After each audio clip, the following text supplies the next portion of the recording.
Doing really well here, Neil. And you? Fantastic. In today's topics, ovarian cancer. What are the common symptoms of ovarian cancer?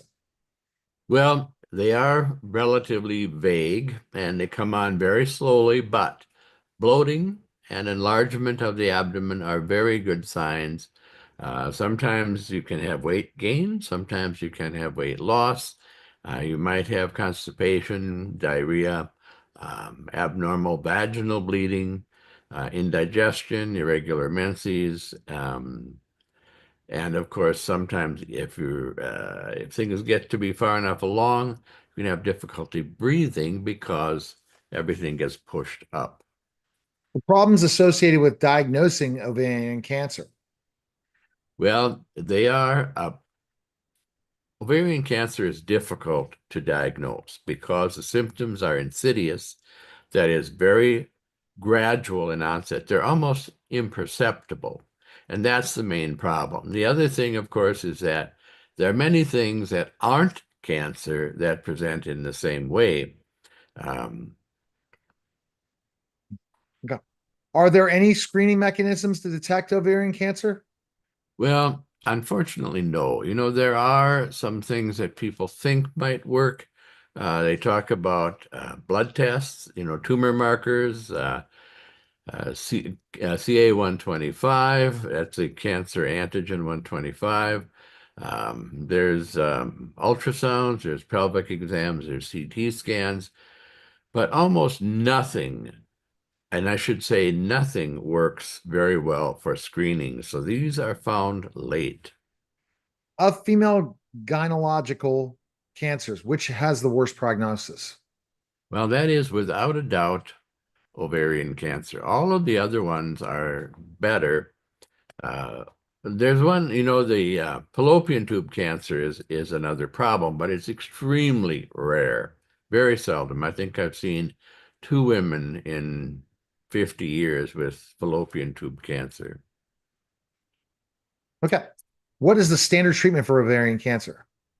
Well, it has been and will remain, I think, for a long time, surgery. And of course, there have been in use for about 45 years something called platinum-based chemo. That started, I can remember I was young when that came out, and it still actually is one of the mainstays of chemo. Sometimes radiation is used for certain kinds of ovarian cancer, like the germ cells. There's a lot of different kinds of ovarian cancer because there's a lot of different cells in the ovary that will make humans. So everything that's in a human is potentially in an ovary. What are the causes of ovarian cancer? Well, nobody knows for sure, but there are certain things that are associated with ovarian cancer, like um, ha if you have your menarche, that is, your menses start before age 12, if they stop after age 50, if you have oh, starting to have children after the age of 30, infertility treatments, whether it's Clomid or some of the other ones. And of course, there's our old friend smoking that increases the risk for ovarian cancer. Oh, wow. Okay. Um, how many cases of ovarian cancer were there in 2020? Not very many. There's 21,715 new cases. The 5-year survival is approximately 48%. That's because only 15% are diagnosed early, with 58% having already metastases. So in that case, the survival rate is less than 30% for 5 years. Can you get ovarian cancer and endometriosis? Well, unfortunately, yes, and you can get endometrial cancer there too. So there's probably a lot of reasons why you might want to keep track of your endometriosis.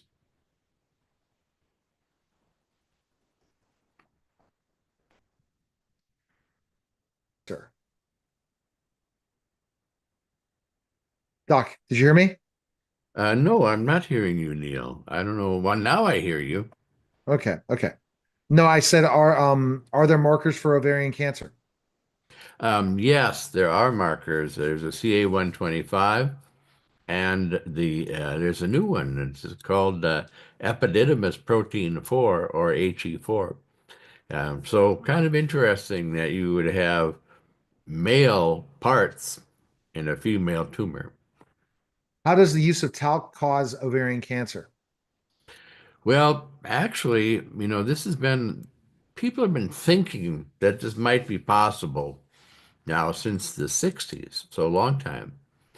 But it's not real clear. Some studies say yes, there is a relationship. Some studies say maybe there's a relationship. Some studies say no. But there are lots of lawsuits now. You don't have to look too far, too hard, too long to find a class action lawsuit for talc use and ovarian cancer. At what age are women most likely to get ovarian cancer? Between the ages of 75 and 95 are the most, I'm sorry, 75 and 79, those are the most common years. Are women who start menstruating before 12 at a greater risk to develop ovarian cancer? Absolutely, and so are those who have menopause after 50 and those who don't start having kids until after age 30, or for that matter, don't have kids. Does taking oral contraception decrease the risk of having ovarian cancer? Yeah, it does. There are a lot of people who want to tell you that the use of birth control pills increases your risk for cancer. Actually, it does not. So if a woman takes the pill, the contraceptive pill, for 5 years or more, she will receive maximum benefit. And even if she stops taking the pill, that benefit doesn't go away. That lasts for a lifetime. Does a personal history of breast cancer increase your risk of having ovarian cancer? Well, it all depends on whether you have a BRCA gene or not. There are BRCA1 and 2 genes, and they do increase the risk for breast cancer and ovarian cancer. Can women who have had both ovaries removed for ovarian cancer use hormone replacement? Yeah, they can. That's another confusing topic. You'd think that you couldn't use hormone replacement in for a patient who's had ovarian cancer and treatment for it, but you can. If a woman has both ovaries removed for prevention of ovarian cancer, can she still get ovarian cancer? Well, unfortunately, yes. I guess that's the worst of both worlds. And part of the reason for that is that ovaries come from what we call peritoneum. And the peritoneum is a smooth, slippery sac that contains all of our organs, our large bowel, small bowel, liver, spleen, kidneys. All of those things are contained around the peritoneum. So yes, you can get a cancer that's like ovarian cancer, even if you don't have ovaries. All right, the best place to go is worlddocallen.com and pick up Pregnancy Your Way available today on Amazon. Thanks, Doc. Thank you, Neil. All right, that's the World Doc Allen.